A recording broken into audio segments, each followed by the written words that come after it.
जय माँ गंगा, जय श्री विष्णु। राधे राधे।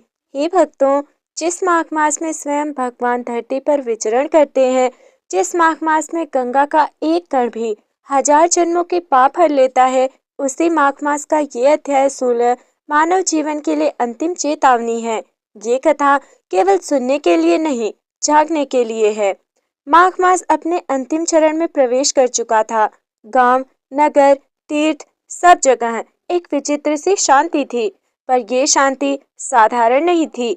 आकाश कभी लालिमा से भर जाता, कभी नीला होकर कांप उठता, पक्षी असमय उड़ने लगते, नदियों की धारा धीमी होकर गहरी हो गई। बुजुर्ग बोले, ये माघ मास का अंतिम संदेश है। गंगा तट पर रात्रि के तृतीय प्रहर साधुओं की एक सभा हुई। एक महायोगी बोले, जब माघ मास अपने अंत में आता है, तब देवता भी मनुष्य की ओर आशा से देखते हैं। दूसरे साधु ने कहा, पर कलयुग में मनुष्य सुनता कहाँ है। उसी रात कुछ भक्तों ने देखा कि गंगा की लहरें किनारों से टकराकर मानो कुछ कहना चाहती हों। एक वृद्धा रोते हुए बोली, माँ गंगा दुखी है। अचानक आकाश से एक गंभीर ध्वनि गूंजी, अब भी समय है।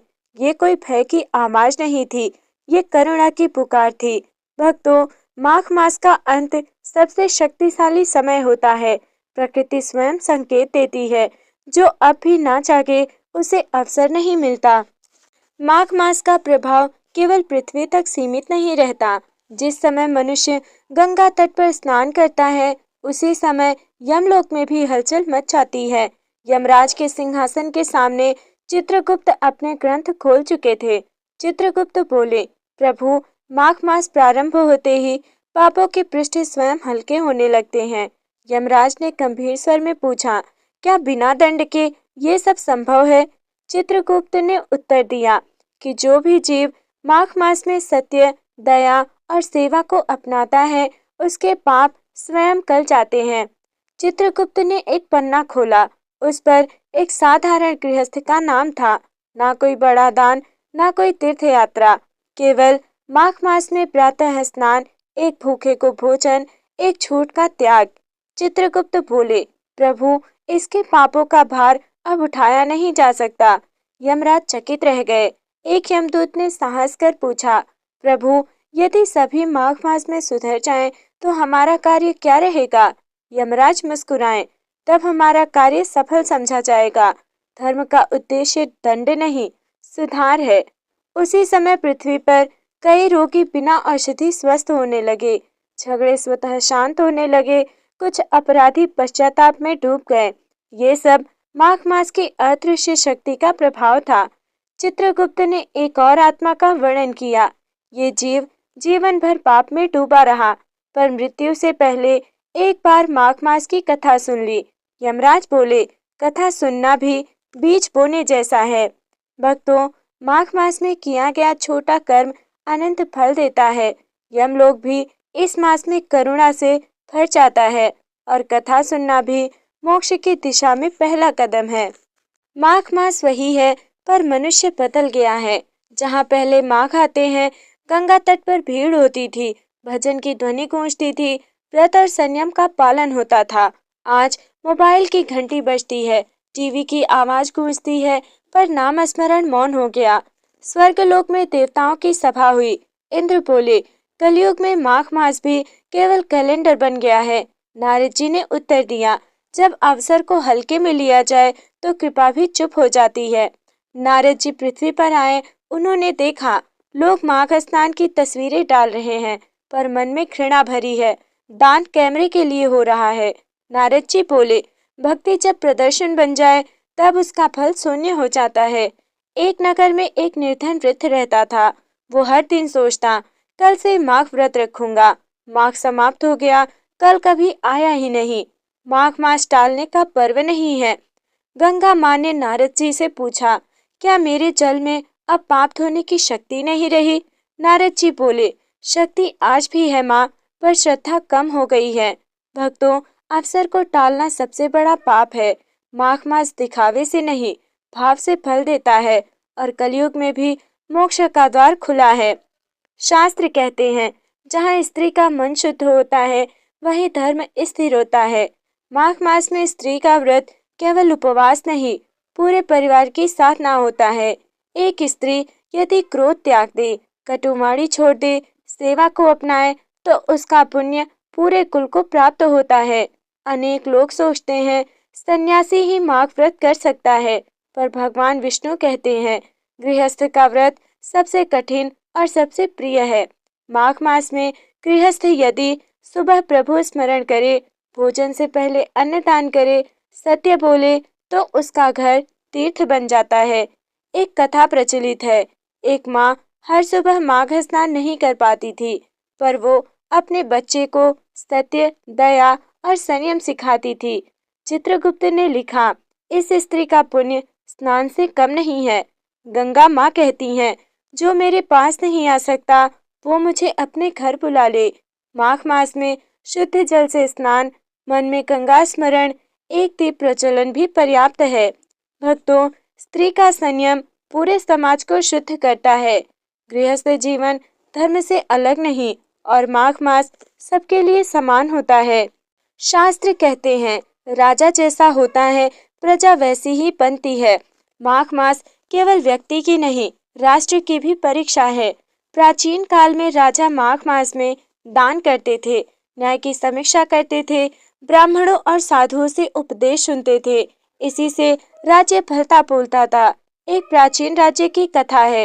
राजा ने सोचा, धर्म व्यक्तिगत विषय है, राज्य को इससे क्या। माघ मास आया, पर राजमहल में ना स्नान हुआ और ना ही दान हुआ। परिणाम इसका ये हुआ कि प्रजा में कलह हो गई, अनाज की कमी होने लगी, रोगों का प्रकोप छा गया। धर्म से विमुख शासन दीर्घ काल तक नहीं टिकता। गंगा माँ ने कहा, मैं श्राप नहीं देती, मैं संकेत देती हूँ। जिस राज्य में माघ मास उपेक्षित हो, वहाँ जल प्रदूषित होता है, मन कलुषित होता है। शास्त्र ये भी कहते हैं, यदि राजा धर्म छोड़ दे तो प्रजा का कर्तव्य स्वयं धर्म को थामे। माघ मास में सामूहिक व्रत, सत्याग्रह, सेवा राष्ट्र को बचा सकते हैं। भक्तों, शासन और धर्म अलग नहीं है। माघ मास राष्ट्र का भी शुद्धिकरण है। प्रजा जागे तो पतन रुक सकता है। माघ मास की अंतिम तिथि आ पहुंची। गंगा तट पर साधु, गृहस्थ और स्त्रियां, वृद्ध सब एकत्र थे। आकाश में मृदु प्रकाश फैला। भगवान विष्णु की वाणी हृदय में गूंज उठी, वत्सो, मैंने तुम्हें कठोर तप नहीं दिया, मैंने तुम्हें सरल मार्ग दिया है।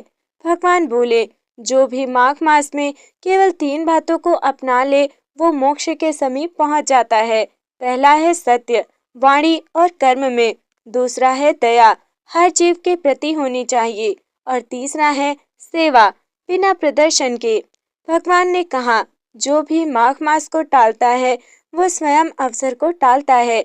माघ मास हर वर्ष आता है, पर जीवन हर बार नहीं आता। भगवान ने अंत में कहा, माघ मास में मनुष्य नहीं बदलता, उसकी आत्मा जागती है। भक्तों, जो इस कथा को श्रद्धा से सुने, दूसरों को सुनाए, जीवन में एक भी नियम अपनाए, वो माघ मास का पूर्ण पुण्य प्राप्त करता है। अब तक आपने माघ मास का वो स्वरूप सुना जो व्यक्ति, परिवार और राष्ट्र को बदल देता है। पर माघ मास की महिमा यहीं समाप्त नहीं होती। अब हम आपको सुनाने जा रहे हैं अध्याय 16 की वो गुप्त कथा जो बहुत कम ग्रंथों में वर्णित है और जो बताती है कि माघ मास में भगवान स्वयं भक्त के द्वार तक कैसे आते हैं। बहुत समय पहले गंगा से दूर एक छोटा सा गांव था। गांव का नाम था कौशिकपुर। ना वहाँ बड़ा मंदिर था, ना कोई विद्वान ब्राह्मण था, पर उस गांव में रहता था एक अत्यंत निर्धन व्यक्ति। नाम था उसका हरिदास। उसके पास ना भूमि थी, ना धन था और ना ही संतान, पर उसके पास था माघ मास पर अडिग विश्वास। माघ मास आते ही हरिदास की दिनचर्या बदल जाती। वो ठंडे में भी प्रातः उठता, घर के कुएं के जल से स्नान करता, एक मिट्टी का दीप जलाता और कहता, हे माँ गंगा, तू जल में है या नहीं, पर मेरे भाव में अवश्य है। उसका भोजन कभी एक रोटी, कभी केवल पानी, पर व्रत कभी टूटा नहीं। गांव के लोग हंसते, माघ मास तो राजाओं का पर्व है, तेरे जैसे निर्धन का क्या काम। हरिदास मुस्कुरा कर कहता, प्रभु अमीर गरीब नहीं देखते, वो भाव देखते हैं। उसी समय स्वर्गलोक में नारद जी बोले, प्रभु, एक ऐसा भक्त है जिसके पास कुछ नहीं, फिर भी वो माघ मास नहीं छोड़ता। भगवान विष्णु ने पूछा, क्या वो मुझसे कुछ मांगता है? नारद जी बोले, नहीं प्रभु, वो तो केवल आपको याद करता है। भगवान मौन हो गए। ये मौन परीक्षा का संकेत था। एक दिन माघ मास की भयंकर शीत में एक अतिथि आया। उसने कहा, 3 दिन से भूखा हूँ। हरिदास के पास केवल एक रोटी थी, वो भी व्रत खोलने के लिए।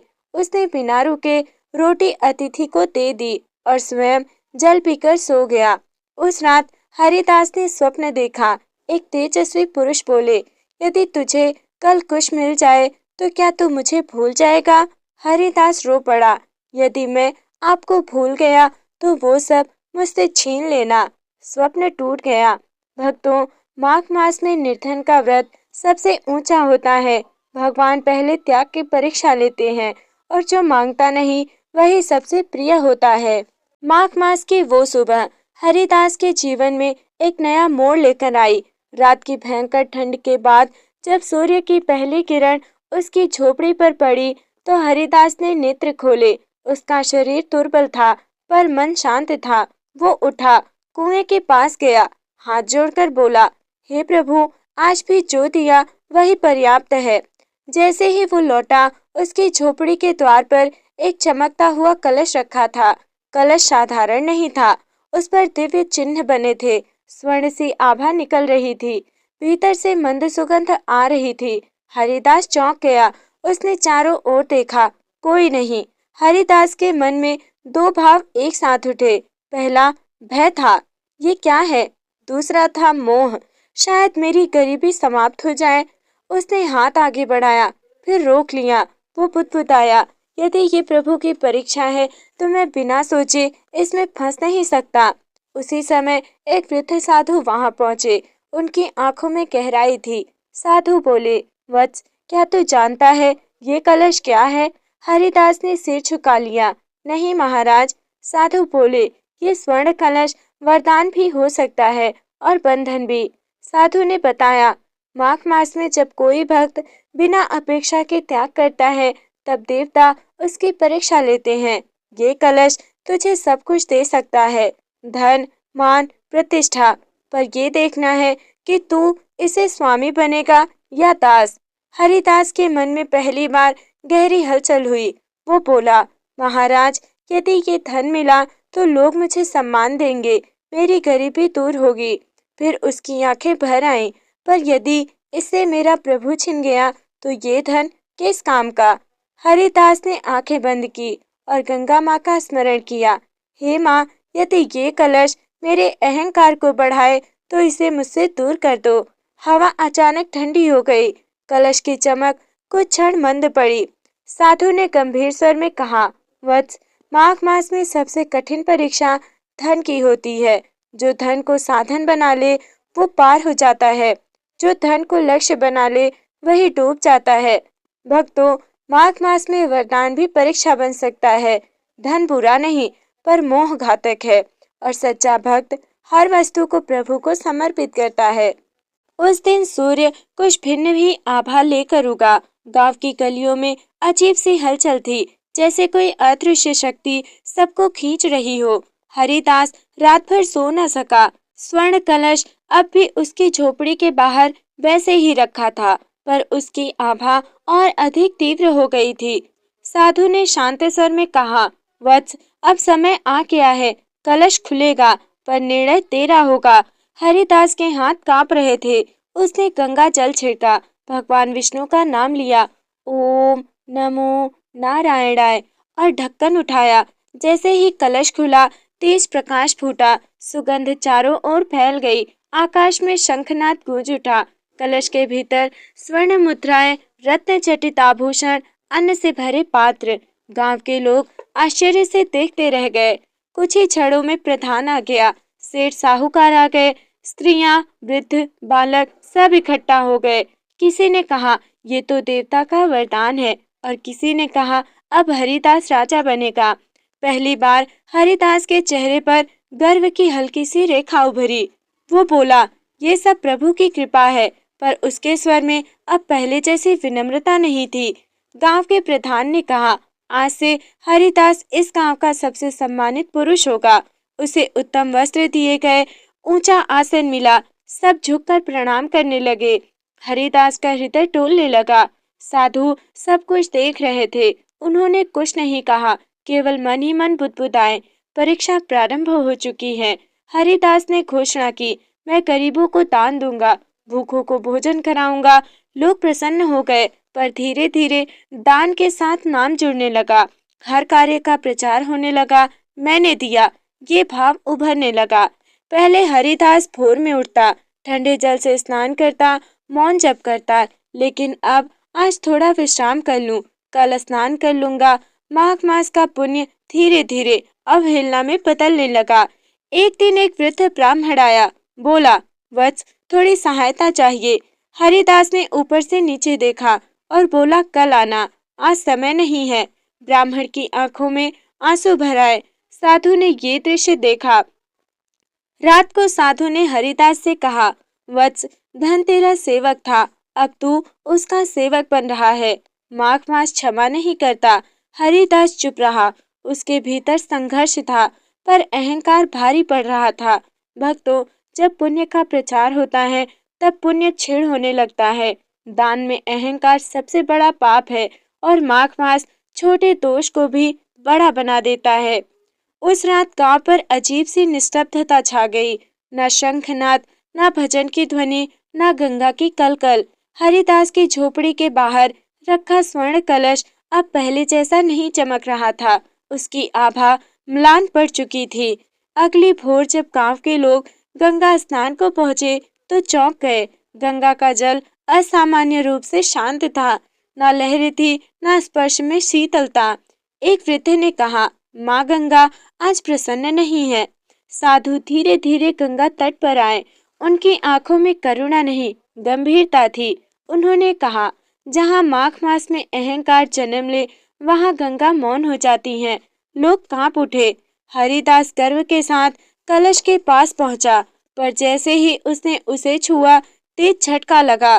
कलश से अब शीतलता नहीं, तपिश निकल रही थी। उसने ढक्कन उठाया। स्वर्ण मुद्राएं धूल में बदल चुकी थी, रत्न पत्थर बन चुके थे, अन्न सूखकर काले कणों में बदल गए।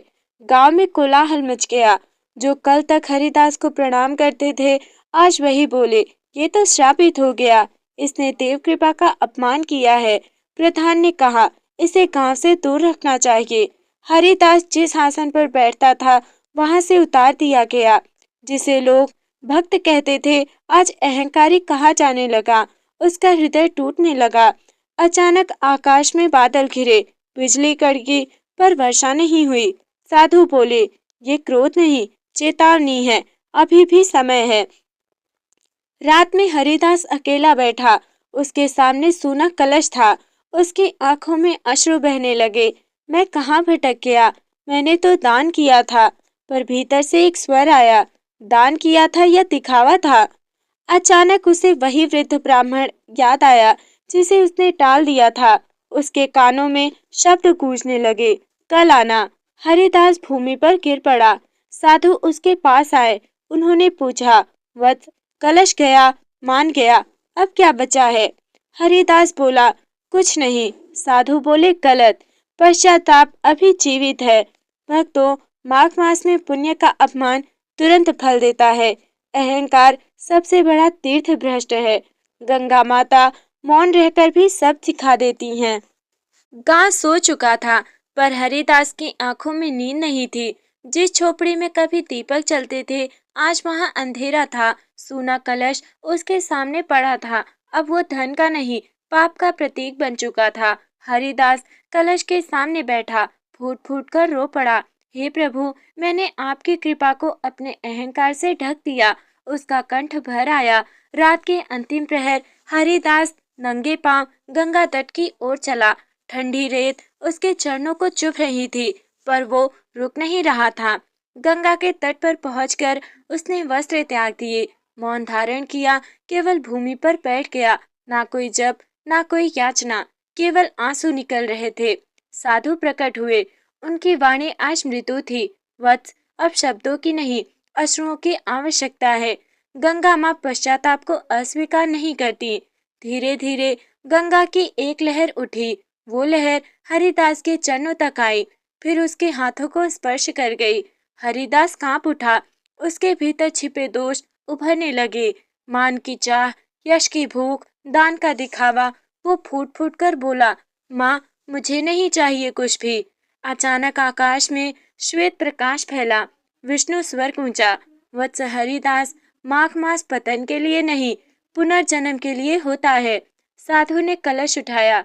जैसे ही उन्होंने उसे गंगा में विसर्जित किया, कलश दिव्य प्रकाश में बदल गया और लुप्त हो गया। साधु बोले, ये धन का पात्र नहीं था, ये परीक्षा थी। हरिदास भूमि पर गिर पड़ा। उसका हृदय हल्का हो गया। उसने कुछ नहीं मांगा। भक्तों, सच्चा पश्चाताप बिना शब्दों के होता है। माघ मास गिराकर नहीं, उठाकर सिखाता है। और गंगा माँ आंसुओं से प्रसन्न होती हैं। गंगा तट पर उस दिन का सूर्योदय कुछ विलक्षण था। स्वर्णिम किरणें जल पर पड़ते ही मानो आशीर्वाद बरसाने लगी। हरिदास रात्रि भर मौन और जागरण के बाद शांत बैठा था। अब उसके चेहरे पर ना भय था और ना ही लालसा, केवल शांति थी। अचानक गंगा की लहरें तेज हुई, पर ये वेग क्रोध का नहीं, आनंद का था। एक शीतल धारा हरिदास के मस्तक को स्पर्श कर गई, मानो माँ ने कहा हो, वत्स, अब तो शुद्ध है। साधु मुस्कुराते हुए बोले, हरिदास, मैं कोई साधारण तपस्वी नहीं था। क्षण भर में उनका रूप बदल गया। चार भुजाएं, शंख, चक्र, गदा और पद्म, भगवान विष्णु स्वयं प्रकट हुए। हरिदास भूमि पर गिर पड़ा। उसके नेत्रों से अश्रु की धारा बहने लगी। प्रभु, आपने मुझे टूटने नहीं दिया। भगवान बोले, जो टूटता है वही सच्चा बनता है। भगवान विष्णु ने कहा, वत्स, तो अब किसी कलश का स्वामी नहीं, लोक कल्याण का सेवक है। उन्होंने वर दिया कि हर माघ मास में गंगा तट पर सेवा करेगा, भूखे को भोजन देगा, बिना नाम यश के दान करेगा। गांव के लोग सहमे हुए पहुंचे, पर जो देखा वो अद्भुत था। हरिदास स्वयं झाड़ू लगा रहा था।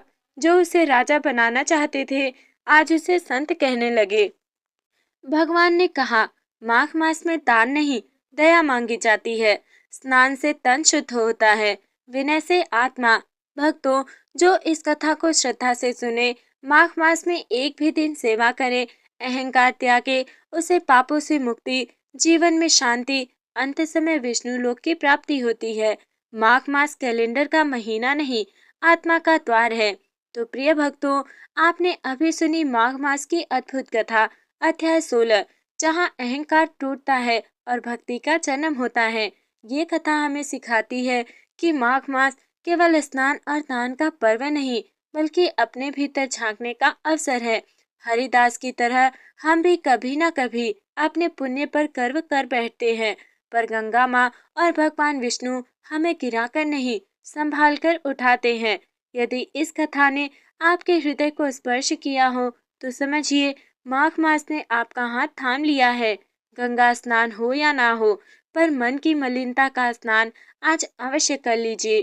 कथा को आगे बढ़ाने के लिए इसे दूसरों तक अवश्य पहुंचाइए, क्योंकि धर्म बांटने से बढ़ता है। अगले अध्याय में हम जानेंगे माघ मास की गुप्त साधनाएं, जो साधारण गृहस्थ को भी मोक्ष के पथ पर ले जाती है। तब तक के लिए जय माँ गंगा, जय श्री विष्णु, राधे राधे। आपका कल्याण हो, यही प्रार्थना है।